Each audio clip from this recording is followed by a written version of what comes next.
Oto 27. seria minifigurek LEGO i dzisiaj zbuduję dla nich hotel z pokojem dla każdej figurki. Uniosłem budynek na szarej podstawie. Jako główny kolor wybrałem beżowy, bo miałem go dość dużo, ale i tak musiałem zamówić ogromną paczkę z masą elementów, aby zrobić inne piętra. Na rogach zrobiłem wzór z cegieł. Są też okna, ale zapomniałem o drzwiach, więc szybko zrobiłem dziurę w ścianie i drzwi już są. Nad tymi oknami zrobiłem jeszcze małe detale oraz takie doniczki i tak powstał schemat, który użymy do wszystkich innych pięter. W środku zrobiłem białe ściany i wyłożyłem wszystko czarno-białymi kafelkami, poza wejściem, gdzie jest czerwony dywan, który przeciąga się na lewą stronę, bo tam znajduje się recepcja, do której dałem obrotowe krzesło oraz dzwonek. Po dodaniu doniczki, jakiegoś mebla i recepcjonistki, lobby było skończone. Ale pewnie zauważyliście tą dużą, pustą przestrzeń. Tam będzie klatka schodowa i okazała się ona być dość ciężka do zbudowania, ale nie wyprzedzajmy faktów. Czas na pierwsze piętro, którego mieszkańcami będą Gabriel i Coco. Obie figurki są przeurocze i bardzo do siebie pasują.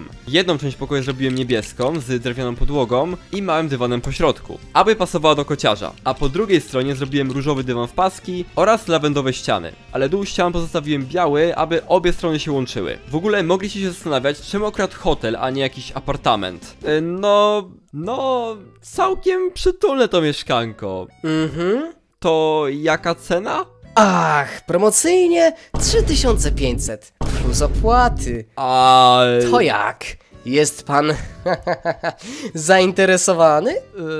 Tak się składa, że żadnej z tych figurek nie stać na pełnoprawne mieszkanie, więc musieli pozostać przy hotelu. Ale przynajmniej subskrybowanie tego kanału jest darmowe. Gabriel przychodzi w zestawie z jednym kotem, którego nazwałem Kropka. Ale jeden kot dla fanatyka kotów to mało, dlatego trochę zaludnię to mieszkanie. Ale najpierw potrzebujemy kilku drapaków. Tutaj na przykład użyłem świeczki. Teraz w tym miejscu może siąść taki OG kot i będzie się wabił Pankracy. Dodałem jeszcze białe drzwi, taki plakat z kotem, obraz i jeszcze pojedynczy tile. W sumie ten kot wygląda jak Gigi. W międzyczasie pojawiły się nowe koty, Czaruś oraz Nala. Ale recepcjonistka nie pozwoliła, żeby została. Następnie zrobiłem taki fotel, tylko chwila. Karmel zdecydowanie go upiększył. Znalazło się jeszcze miejsce na miskę oraz 2 kłębki wełny, ale zabrakło miejsca na kuwetę, więc koty będą strały na podłogę.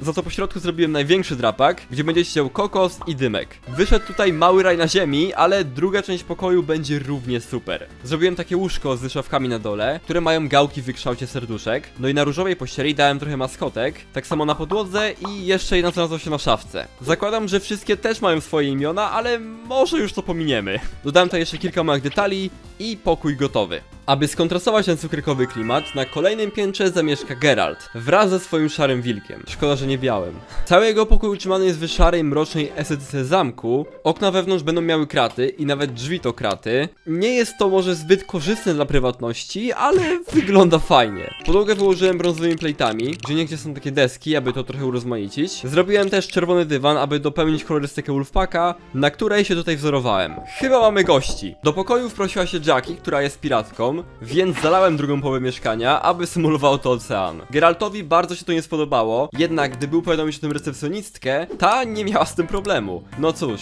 będą musieli jakoś ze sobą żyć. Umieściłem piratkę w takiej beczce, aby tam dryfowała, bo najpierw muszę dokończyć pokój Geralta. Dodałem tutaj pochodnie i trochę gratów oraz na ścianie zawiesiłem 2 tarcze, jedną od niego, a drugą starą z Black Falconów. Natomiast po drugiej stronie dobudowałem mały fragment lądu z palmą oraz półkę, na której może zasiąść papuga Jackie. Jednak to nie koniec problemów Geralta, bo na piętro wyżej wprowadza się Żyleta, która jest longboardzistką. Ała, to wszystko boli. I Mikołaj, który jest uczestnikiem wyścigów plecaków odrzutowych. Cokolwiek to znaczy. Stwierdziłem jednak, że skatepark będzie najlepszym pomysłem, dlatego zrobiłem szare ściany i podłogę z pojedynczymi maźnięciami farbą, aby dodać trochę koloru. Tą żółto-czarną linią odzieram skatepark od warsztatu, który będzie należał do Mikołaja. Ktoś ma zdecydowanie więcej miejsca, ale to dlatego, aby zmieściła się tutaj taka duża rampa, średnia rampa, która jest zdecydowanie łagodniejsza, no i jeszcze taka mała rampa, która w sumie no nie wiem co nie zrobisz, nie jest.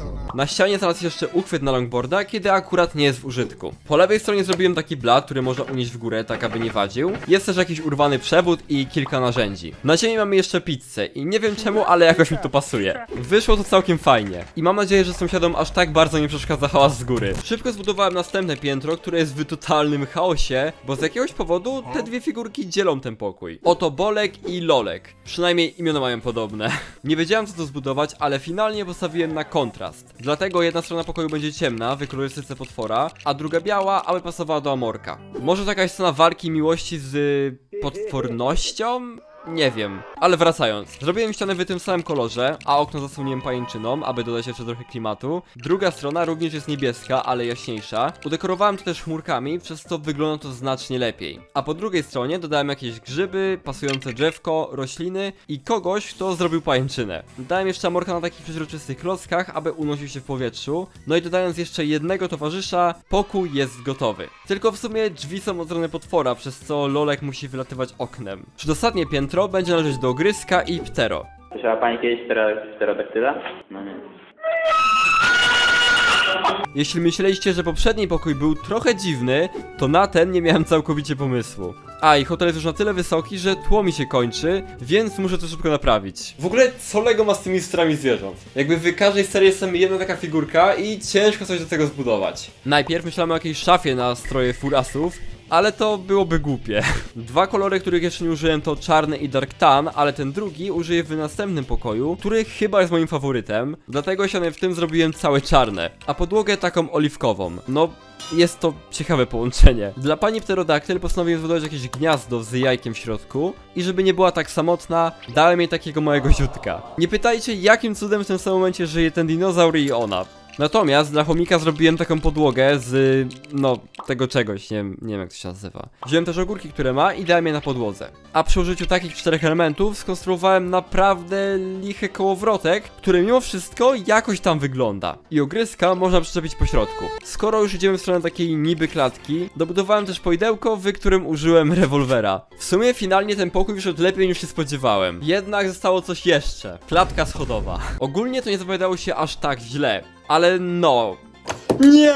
Schody po krótkiej chwili wyglądały dość tragicznie. Finalnie figurki na razie tam nie mieszczą, ale tak wygląda patodeweloperka. Na następnym piętrze znajdzie się warsztat, który będzie należał do Wiktora. Zabrakło mi klocków, więc najpierw zbuduję wnętrze, a potem zewnętrzne ściany. Sama figurka utrzymana jest w steampunkowej stylistyce, więc pokój również taki będzie. Zbudowałem ściany z cegieł i zrobiłem też takie brązowe okna ze złotymi kratami, a podłoga to czarno-bordowe płytki i szczerze ta kolorystyka bardzo mi się podoba. Na samym środku mieściłem duży zegar z zębatkami, który idealnie tu pasuje, ale oprócz niego są też takie dwa mniejsze zegarki. Wiktor w ręku trzyma takie coś, z czego leci jakaś para chyba, więc po prawej zrobiłem jakieś ustrojstwo, z którego właśnie leci ta para. Jest tutaj też szara rura. A jego mechaniczne ramię dam na podłogę, na której zresztą jest więcej różnych przyrządów i gratów. Znalazło się też trochę mebli, na przykład jak ten stół z globusem. Jeszcze w rogu dałem taką złotą rurę. Jak widzicie, druga strona pokoju jest na razie pusta, bo to będzie kącik dla córki Wiktora, Sofii. Zawsze podziwiała swojego ojca za wszystkie te wynalazki i jak trochę dorosła, zaczęła sama robić różne badania.